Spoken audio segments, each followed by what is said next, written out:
Welcome to Talk to Connect, the podcast where we explore how difficult conversations can build stronger relationships using my H.A.R.D framework with teens, your spouse, your team, and employees. Connection with others has become more difficult in this time of heavy social media, differing viewpoints, and just increased stress and anxiety in the world. I'm your host, Michell Franklin, and I'm here to help you speak with heart and appreciation while being real and direct. Today's episode is about having hard conversations with yourself. So I was recently having a hard conversation with myself where I got really honest about the guilt that I feel as a single mom not doing grand and fantastic trips and vacations with my son, who is 15. Now, I've been having guilt for several years now, and it really wasn't until recently that it occurred to me to be thankful and feel fortunate that my son has his dad in his life who has taken him on exciting trips. So my hard conversation with myself was, why do I and other moms suffer from SMS, super mom syndrome? You know, decked out in the cape and the boots, not a hair out of place, while saving the world in our jobs, then coming home and being the cool parent, cooking 7-course meals every night, no fish sticks here, and having deep conversations about the meaning of life with our kids before tucking them in for the night and reading them a bedtime story. Okay, I got tired just saying all of that, let alone thinking that it resembles anything close to reality. So I'm asking myself, why am I feeling this guilt of not wearing that supermom cape? And I mean, I would have liked to have been the parent who took my son to the snow first, or Disneyland, or Hawaii, all the places his dad has taken him. But when I stop and take a breath, I remind myself that I was the shoulder my 15-year-old was literally crying on for 10 minutes straight until he was finally able to gather himself to tell me what happened. That his girlfriend of 2 years broke up with him. So he's going through his first heartbreak. And I know, had he been at his dad's house when that happened, he would not have went out to his dad and cried on his dad's shoulder. And I'm pretty certain of this because 6 weeks later, my son is texting me at 11 at night when he's at his dad's house for the weekend. And he's texting me that he heard from his ex-girlfriend's friend, because in high school, that's how we communicated, that she wanted to get back with him, but wanted him to ask her. And he wanted to know, what did I think about that? I'm not going to lie, I wasn't in favor of it. And after an hour of texting back and forth, and I could kind of see where it was going, I text him this. Listen, son, at the end of the day, you need to decide what's best for you. This is how you find out who you are and how you handle life's challenges. 2 things people do to help them make tough relationship decisions. 1, write out a pros and cons list. Pro, how is this relationship good for me? And con, how is it not? Second, after doing both lists, don't just compare the numbers for each, compare the importance of each item. You may have 8 pros and 3 cons, but if a pro is, I'll have someone to go to the homecoming dance with, then that's a little less important than the con of, does she respect me and care about my feelings?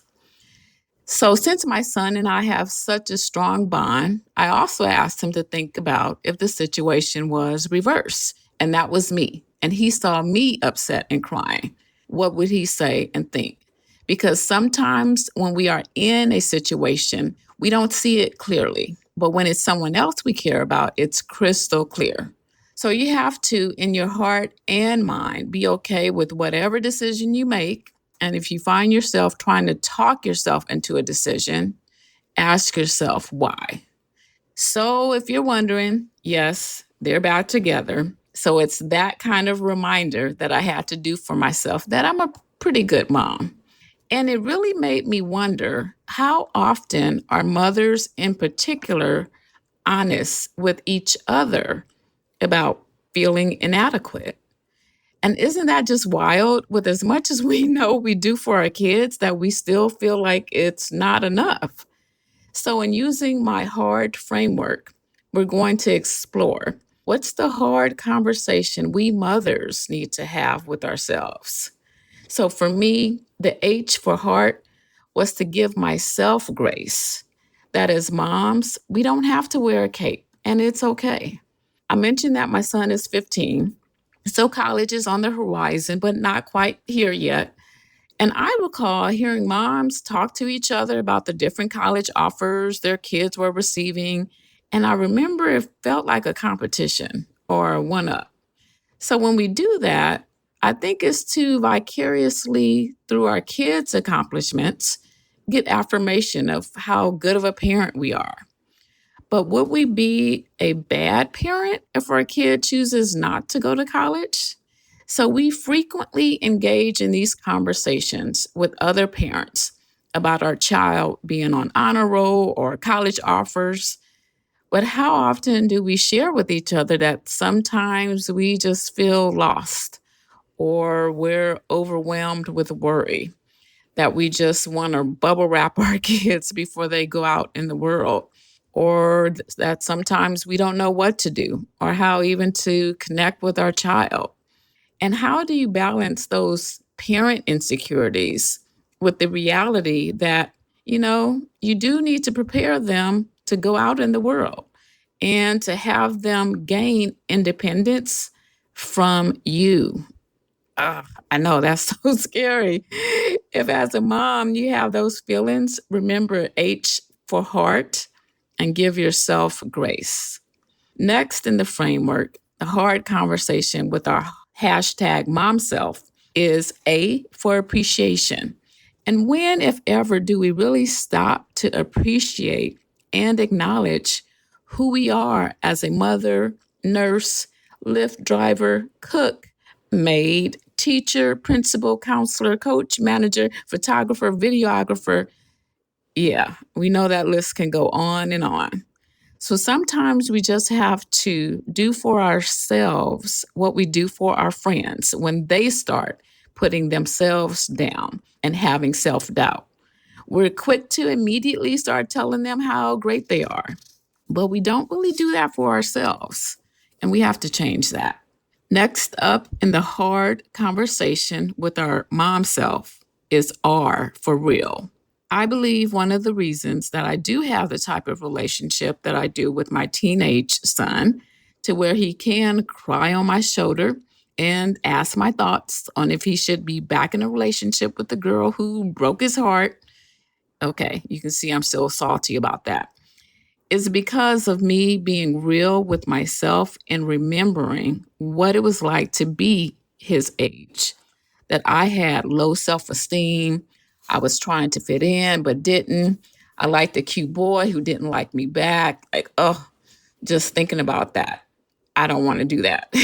And I think many of us, that time was, dare I say, traumatic in our lives, called middle school or high school, that we do want to forget, and understandably so. So I've had to make a conscious choice to not only remind myself of that time period and those really yucky feelings like the movie Inside Out. I had to feel all the feels. So when my 15-year-old comes out crying like someone just died, because that's literally what I thought. And when he finally says his girlfriend broke up with him, I could stop the first words I had from coming out of my mouth of, is that all? Because that would have been the 57-year-old me responding, and not that girl who also experienced a teenage heartbreak.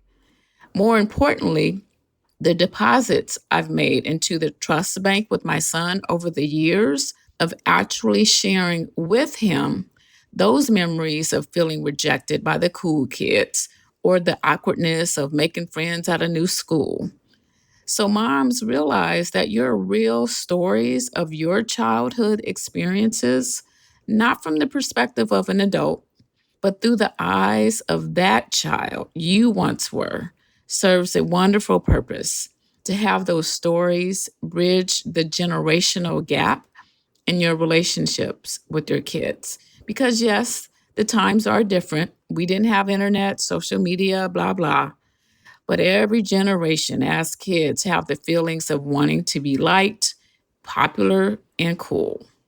And if we try and pretend with our kids that we were perfect and never got into trouble or did anything wrong, or that we never had an experience of liking someone who didn't like us back, then you know what? They're not going to talk to you because they'll feel like you can't understand. Then you'll lose out on so many opportunities to connect with them. And I believe that this straight A, ultra competitive, played in countless sports 15-year-old boy who's taller than me came to me to cry on my shoulder because of an experience he and I had 6 years earlier when he was 9. So I picked him up from school one day, third grade.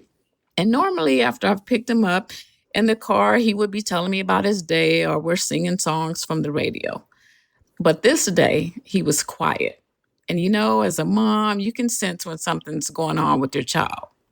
So I'm glancing at him in the rearview mirror and he's just looking out the window, quiet. So I say, "Hey, what's going on?" And he said, "Nothing." Now, when someone says nothing, it's always something. Tip: when you ask your child what's wrong, this is true even today with my son at 15, you need to ask it in a way that's kind of nonchalant. Because if you ask it like it's something super serious and I'm going to go into lecture mode after you answer, you'll never get any information. So I just waited about 10 minutes and I said again, "You sure nothing's wrong?" And he says, "Uh-huh."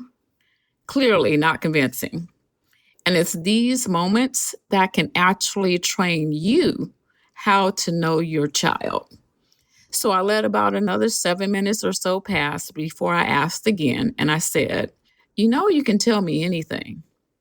Oh, and by the way, even now, still to this day, it takes at least 3 times of me asking my son what's wrong before he starts to tell me." So at 9, third grade, he finally proceeds to tell me that he and a girl that I could tell he liked were playing basketball at recess, and another boy from class came and she started playing with the other boy instead of him. And that he thinks she likes that boy more than him. So take a moment as a mom and think about how you would have responded. So I took a long, deep breath because for some reason I had a feeling that this moment was going to almost define our relationship. So I had 3 different directions to go in. 1, downplay it and say, "Oh, it's okay. You can play with other kids," which would likely solidify the mom doesn't understand thought and possibly close the door on any future shares from my son. Or 2, I could sugarcoat it and smooth his hurt ego, like a lot of parents do, and say something like, "Well, she's just silly for not wanting to play with you," essentially trashing the other kid. And that's not cool. But I didn't go with either of those, and I made the hard decision to go with a third option and risk my son being really mad at me. So I took a breath and I said, "Well, she might like him more than you." And I glanced in the rearview mirror to see my 9-year-old son's face about to cry. But I made that decision that was best to really prepare him for life and not smooth his ego. Now, before some of you start thinking, "How could you?" I want to let you know that he and I had a great moment. And by the end, he was smiling. So after this gut punch, I said, "But I want to ask you, don't you have friends in class that you like more than others, like over the troublemakers?" And he said, "Yes." And I said, "And do you think there are some kids who like you more than other kids?" And he said, "Yes."